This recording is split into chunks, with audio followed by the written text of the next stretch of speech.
Orçamento finalmente aprovado no Congresso. A gente vai ter um superávit de 50 bilhões de reais e isso é extremamente ridículo. Isso, na verdade, é uma peça de ficção, é o famoso me engana que eu gosto, para inglês ver.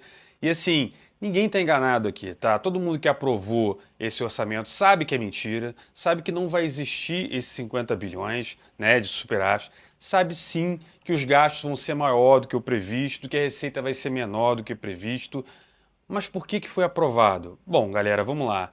Na verdade, vocês precisam compreender que o Brasil, a nossa democracia, ela não é formada apenas pelo presidente ou pelo governo, tá? A gente tem também o Congresso Nacional.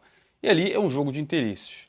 Então, esse orçamento foi demorado, né? A aprovação demorou, aconteceu só agora, praticamente um quarto do ano já foi embora, e a gente agora finalmente tem uma aprovação. Só que para muito deputado da esquerda e da direita, a galera queria lá as emendas do relator ou o orçamento secreto, depende de que lado político você tá, né? Se você estiver de um lado de cá, você vai chamar de uma coisa, ou outra se estiver do lado de lá, a mesma coisa.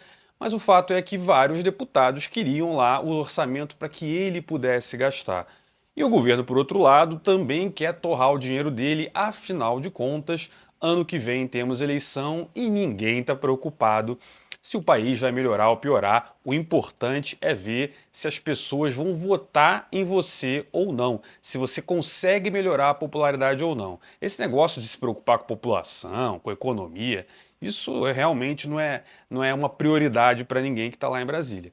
Portanto, o que eles fizeram, basicamente, foi imaginar que as receitas vão ser muito melhores do que elas realmente são e botaram lá despesas que vão ser muito menores do que parecem. Por exemplo, o pé de meia.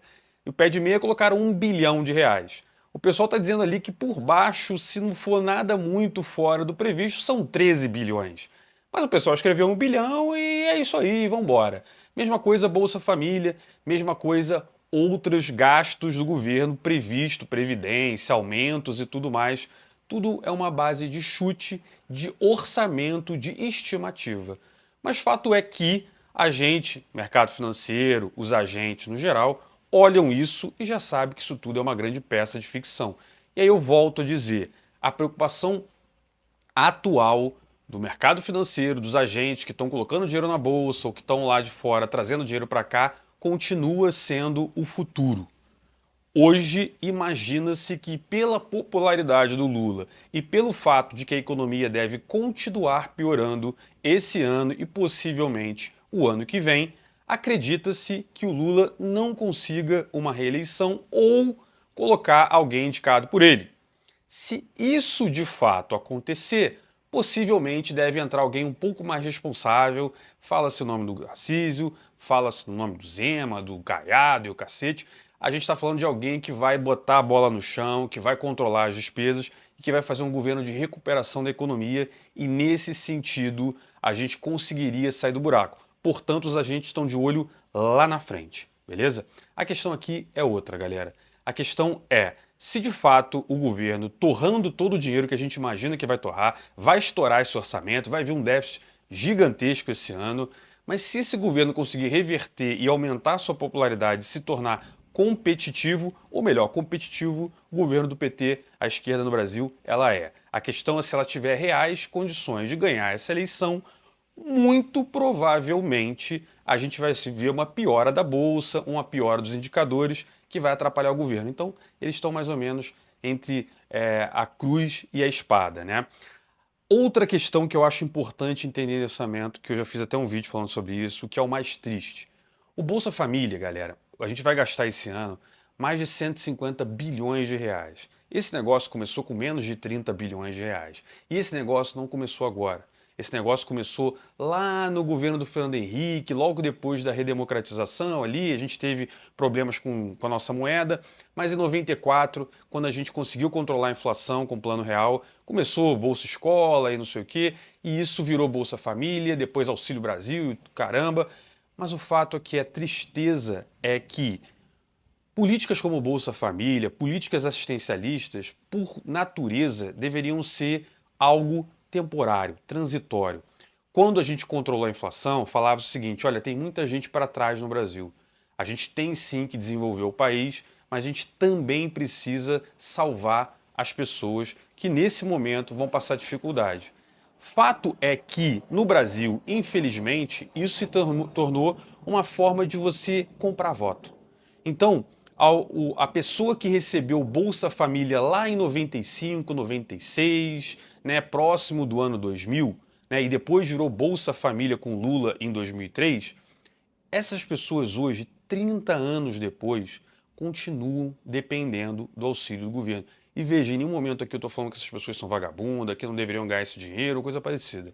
O fato é que nós vivemos num país que cada vez mais pessoas precisam do Estado para poder sobreviver. E o Estado precisa de voto para se eleger. Então, o que a gente assiste nesse orçamento e a gente assiste nos últimos anos é o fato de que essas políticas assistencialistas elas vêm aumentando porque cada vez mais os políticos querem mais votos garantidos na sua base.